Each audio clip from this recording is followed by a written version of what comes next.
The Author's Corner. It's Tuesday, and today we are interviewing Jacqueline Lulu Brown, who is an author. She's written several books, anthologies, and she's going to be here to talk to us about her books. So, as usual, what I like to do, by the way, I'm Teresa Palmer, I'm the interim host of the Author's Corner. And what I like to do is get the story behind the story. So I like to find out from the authors why they wrote the book, what inspired them to write that book, and what is the message that they are giving to their audience, their readers. So I'm going to turn it over to Jacqueline and let her introduce herself. Greetings. Thank you so much. And thank you for having me here today, Teresa. You've already announced my name. And one of the things that I do is write. I am a contributing writer for a couple of different magazines, senior chief and editor for one. And I've been a co author in many anthologies. And I made the decision to, one, start working on an anthology of my own, as well as finally get my own book out there. So, not to go into anything else other than what's specific to authorship, because this is the Author's Corner. The story behind my books. I think you can say that almost word for word, the story behind my books is not a single event. It's a pattern I keep noticing in high achieving women, including myself. And I tend to put that on paper because on paper, very often we look accomplished. In rooms, we look so powerful. But internally, some of us are still negotiating who we really are at our identity. And I think that is one of the driving forces for me. I write a lot about what I have come through. I write a lot about the lessons learned, and I write a lot to serve others so that they don't have to go through the same mistakes that I have made in my lifetime. So as we elevate, and as I have elevated over the years, as I move into those higher dimensions, I find it compelling for me. It's a passion that I must write. I must let others know I'm going to say, secret sauce of how we navigate this thing called life, business, career, ministry, community advocacy, wherever you find yourself showing up. Now, I did spend 40 plus years in global high tech executive leadership. I do understand systems, infrastructure, and strategy at the highest level. But I began to realize something through all of that with not only myself, but many women that I worked with, is that we can build companies, but we struggle to build our own internal being, our own internal identity. Thus, I recognize that there are great barriers for women, and it's not because of a lack of intelligence. It's not because of a lack of education at all. It's not even a lack of opportunity in many cases. It is invisible mental conditioning. Beliefs absorbed from the time we came out of our our mother's womb and our parents' circle. It's family, it's culture, it's faith, it's traditions, it's corporate systems that quietly shape how we see ourselves.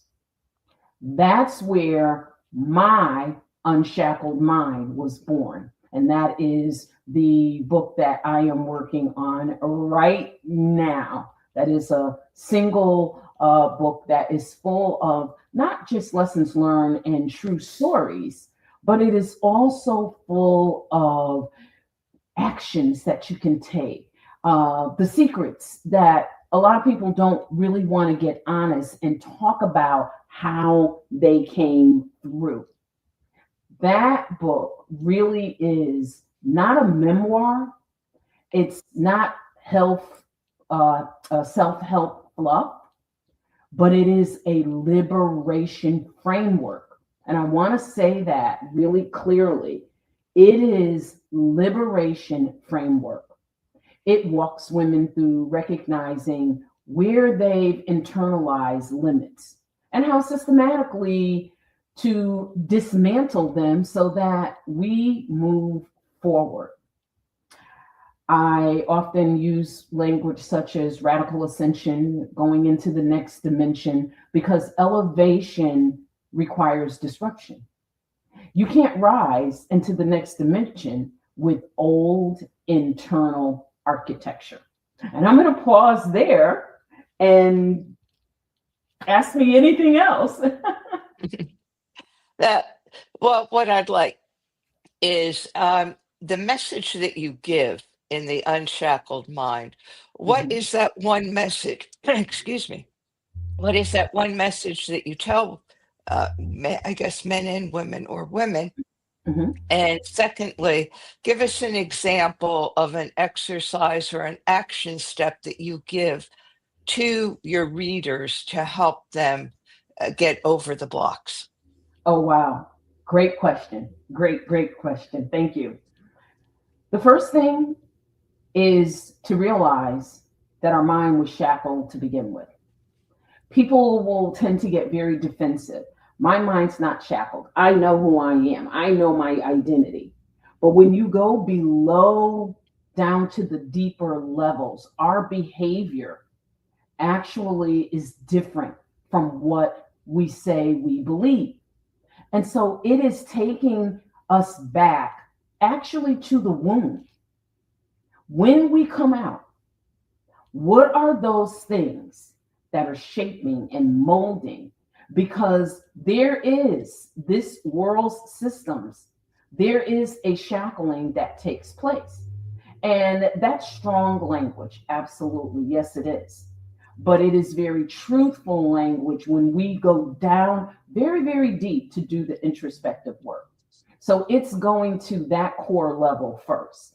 And it's coming into the reality of introspective work, doing the internal examination of, is there any place in my life, in my mind, in my spirit, in my being that I may potentially be shackled? That's the first piece of that. Then it's looking at everything outside that has shaped and molded us over the years. And it's looking and it's questioning every single thing. And some people say, well, you really are going to question everything. Yes, if you want to elevate to those higher dimensions, we are going to look at everything. And a big piece, and Teresa, you're very familiar with this, is our heart. We're going to go in and we're going to start with the heart. What are the things that came into our intellect, into our mind, that dropped into our hearts, that made us who we are today? And then we're going to ask one simple question: who said it and why should I believe it? Maybe you should. Maybe it makes sense. But we are going to question who said it and why should I continue to believe it. From there, now there are steps that we walk through to identify. And I'm going to give you an example of something really simple. I'm going to oversimplify this. Ask yourself what your favorite color is. And I've done this exercise in the Ascend Her Academy and classes. And people will write down, my favorite colors are, and this is a true story, navy blue, brown, and black. And I ask the question, why are those your favorite colors? Be honest. Is it that you just like those colors? Why are those your favorite colors? And One woman said, well, they're my favorite colors is because that is what is always been acceptable in corporate. All my suits are brown, black, or navy blue. Okay, what's wrong with a deep eggplant purple suit? Did you ever think about that? And then, so again, it's a conditioning. Now, here's something totally different that someone said. They said, because black makes me look smaller, it makes me look thinner. Who told you that it makes you look thinner? Well, everybody says it. Well, what makes you think everyone is right? Now, somebody would say, oh, now you're just being ridiculous with these analogies. We're really not. These are things that have shaped and molded us. What if that person doesn't need to look thinner? What is driving the individual to think that they need to wear another color to look thinner versus if you're not comfortable with yourself, why not do something different? Work out, exercise, maybe trim off a few pounds. But to rush to, well, I wear black because it makes me look smaller. Those are very basic, simple examples. Now, there's some deeper ones, and I don't want to give it all away because they have to go and buy the book to get down to the nitty gritty. But can you imagine just some of the most basic, simple things that we've been taught that go into our mind, that go into our psyche and drop down in our heart and become our beliefs? Yeah, it's very true. And what you said about the heart, I think the problem is we disconnect from the heart. Mm-hmm, And I'm going to really go out on a limb here because even though I work in science, I'm a holistic cardiology nurse practitioner. I mm-hmm, blend science with the wisdom of the heart. mm-hmm. And I would say that we see a lot of heart problems Yes. because that's our body trying to tell us to Mm-hmm. connect to our heart. And Absolutely. it's like with anything, you get these little tiny reminders, you Yes. get these little tiny nudges. And then if you don't listen to it, all of a sudden you get a big nudge. And I think you're right. It's culture, it's society, it's all of that. And I think that once we get past, I'm going to say about the age of 7, Mm-hmm. we start listening to everybody else and we We don't do. listen to ourselves. And I Right. think that's our biggest problem. Now, I totally agree with you. When I look at Teresa, when I look at where my books were born from, and the other piece of it is, and when you talk about disconnecting from the heart, it's from recognizing that high performance does not equal internal freedom necessarily. And that's where the shackled mind comes in. We can be very high performing, we can be go getters, we can be very accomplished, but it doesn't equal internal freedom. And I write to women really to help them dismantle invisible limits. And I think she froze up here. There she come. okay. There she is. Okay. I'm not sure why I'm freezing, but what I was saying is that a lot of what goes into my books and my writing is to help women dismantle invisible limits and build leadership from alignment instead of survival. Very often, we are in survival mode and we don't always realize it. And we can say, yes, but it's structured. My life is informed by insights. But the book is designed as a system that others can really go deep and apply the questions, thinking through the answers, because there's no one perfect answer. There's no right or wrong. It is what is required for you as an individual. And the first part of that is waking up to the systems and all of the different frameworks that have been forced upon us and looking and going deep to say which ones really fit me and which ones don't. It's about having the conversation with ourselves that some may be ashamed to have in an open room, if that makes sense. It definitely makes sense. And now I'm going to ask a question. Because you've written a book that isn't mainstream, it's asking especially women to look at themselves. And people may not want to look at themselves. They may be a little bit afraid to look at themselves. Maybe they've never done it. So, how, when you give your presentations and with your book, how do people react to it? And do you get an immediate, oh, this is really good, or this is what I really needed? Or do people look at it and kind of say, what? Or, really? Or any of those things? Like, what's a reaction that you get from people? And do you expect that reaction? Or did it come as a surprise to you? It didn't come to a surprise to me. And I will tell you, it's automatic rejection. It is not wanting to openly uh, go into the heart. I love the things that you say in many of your other interviews and your teachings around the heart. Teresa, comes back to that. And I'm going to add a word to that: honesty of the heart. Okay. Honesty of the heart. And I'll give you an example during a retreat. And we were going through what dimensions we are in. And people were very uncomfortable saying, I took and broke out 5 dimensions and kind of put some context to it for the sake of time, so that people could kind of quickly understand how we are multidimensional beings and how we operate at different levels.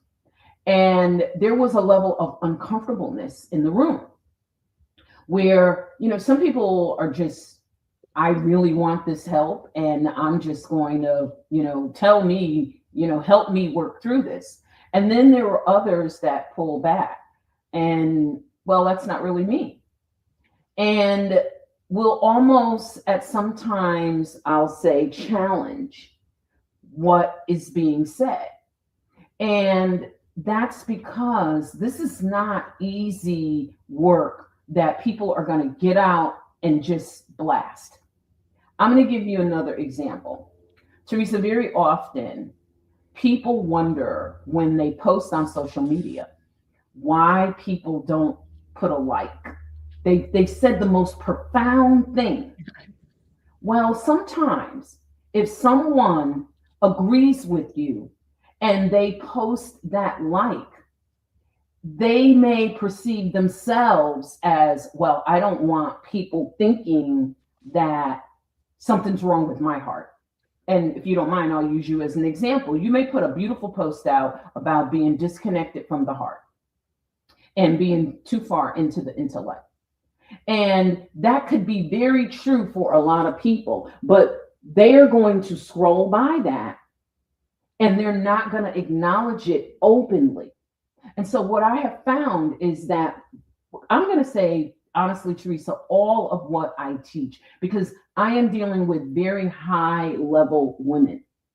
And those are not women that are going to openly say, yep, I identify with that because I've been there before. They don't even have to admit they're there now. But even if they've been there, there are far and few in between that are actually going to say, yes, that I identify with that. So I find that I cannot take it personal as rejection.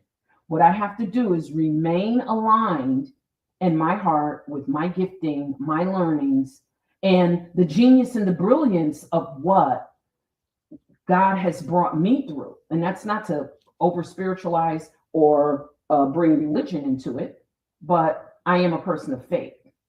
And there are some things that I have come through, and it really has been divine intervention, divine revelation. When I said, why am I going through this?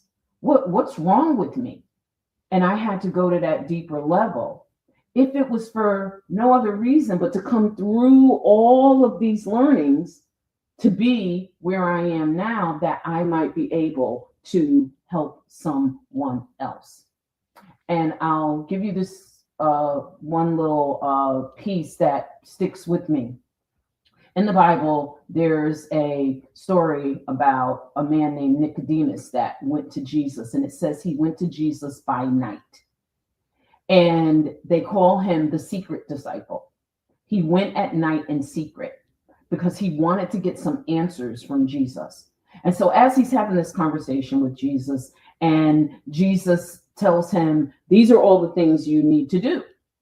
And he says, I've done all those things from my youth up, in a somewhat self-righteous. Okay, so you're telling me, obey the 10 commandments, do this, do that.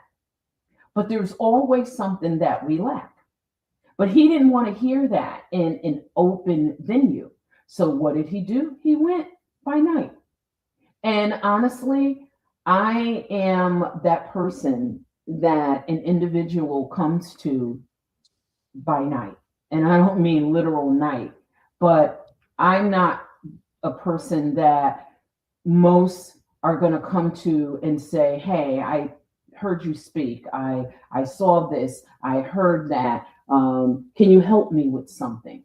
Because that's not something they're going to do openly. They're not going to openly sign up for a group webinar or something like that. And I am very honestly telling you, that's a special calling. And I will not tell you that that is not having the ability. You have to have the ability to receive rejection. The work that I do, what I unveil, the core that I go to comes with a lot of rejection, but that's my purpose. So this is where authenticity comes in. Am I going to remain true and authentic to who I am? And this is not insulting people. This work is not to insult anyone. This work is to set people free to soar and to thrive where they are meant to be without limits. No limitation. The sky is the limit. I don't use that phrase, and I actually encourage people not to, because the minute you say the sky is the limit, people say it's just a cliche. Well, it's a cliche that is words in a container that has power. And the minute you put that out into the universe, you just placed a limit on you. The sky is the limit. Well, no, the sky is not the limit. In the words of a couple of great people have stated this, Bruce Lee, Muhammad Ali, I operate in limitless. These are people that you could not tell them that they were not limitless. It's a mindset. Yeah, I definitely agree with that. And I think one of the things right now, I've been doing some research for a book that I'm currently writing about the heart of change, transformation, and lasting change. And that could only come from the heart. And people are starting to get it because people are seeing that quick fixes don't work. There's really a demand now for authenticity. There's a demand for what is real. Right. And part of that, we had a discussion yesterday on the other program about AI. Yes. And I think one of the things AI is doing is it's pushing people to realize that they really have to think for themselves. Yes. That things are up to them, and that not only do they have a mind, but they are able to function with things, and they can't go to outside people like they used to. Before, you went to your pastor, you went to your local congressman, whatever. You followed that structure. Well, that structure is breaking down, and I think people are realizing and things are now up to them. So when I read that about, quick fixes, that all these self-help books that are out there, there's a booming market. but a lot of people are getting anxious and depressed after reading them. And the reason is because it's giving them superficial solutions. Not that they're bad, but even things like yoga and meditation. You could tell somebody do all the yoga in the world, but unless they do that inner work on themselves and they understand who they are and what they need, that yoga is not going to do much of anything. It's not going to say, okay, even with exercise, you're not going to lose a few pounds. Yeah, superficially. But you look at weight. Why do people lose weight and gain it back? Because internally and I know a lot of people are going to get annoyed at this, but internally, there could be a question of, am I worthy to be this other person? Do I want this change? And when you look at a lot of it, mindful eating, it all starts within you. So I think with anything that if we could look at ourselves first, and then we go to these outside things, we work on diet, exercise, modalities, like even tapping. Tapping does a lot for people, but it's temporary. Mhm. It's temporary. And that's what people had a hard time understanding. That you think because you tap and you do things, yes, it's going to help you at that time. But 8 hours later, the next day, when a challenge comes up, if you don't have that full inner core within you and you don't know who you are, you're going to be very limited with what you could do with all these outside resources. And, when I read that, I was so thrilled to find that, not thrilled that people are getting depressed and anxious for self-help books, but thrilled because people are starting to wake up to the fact that they have to look at themselves. And I think we're going to see a lot more of that because of the way the world is changing, and it's changing so rapidly that outside of us doesn't have time to keep up with that. We have to look to ourselves. We're stuck with ourselves now, and that's a good thing. Whereas before we could just be busy, do other things. Now it's coming back to us. So, any final words that you have to say? Yes, you've touched so much in alignment with the book. Thank you so much. It's really refreshing when someone sort of gets it, because it's not designed to be mainstream. It's really not. It's designed to be transformational. Mainstream content comforts people, and that's not criticism at all. It's a reality. My work challenges internal architecture. Again, coming from technology, it's how do we understand how we are architected? Do we understand what were the building blocks? And that is extremely important. So I just leave with the audience just these few things. Position is not always creating the perfect category for where someone wants to be. And that happens a lot with writers.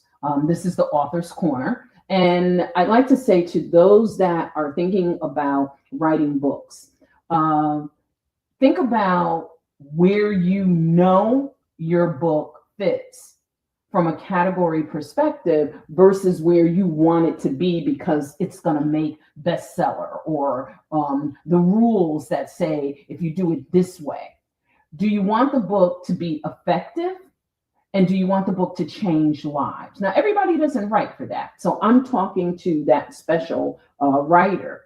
My book builds a bridge between executive leadership strategy and spiritual alignment, which is that hard part. It specifically builds that alignment through learnings and stories. And that is why it is not typical.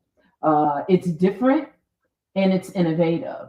And I am speaking to an audience specifically for women who are already high performing, but they know something deeper needs recalibration.